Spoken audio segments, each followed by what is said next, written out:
Today, let's talk about add dialogue when presenting in Japan.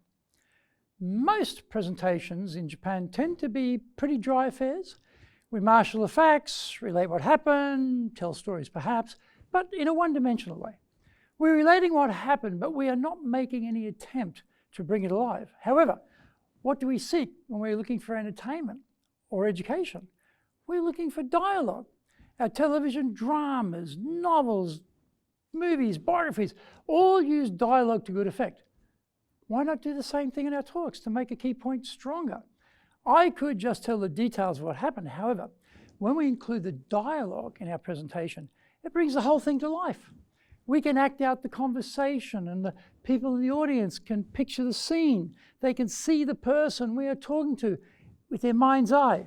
They can hear the emotions as we relate the story, which makes it more credible and much more interesting. Try it.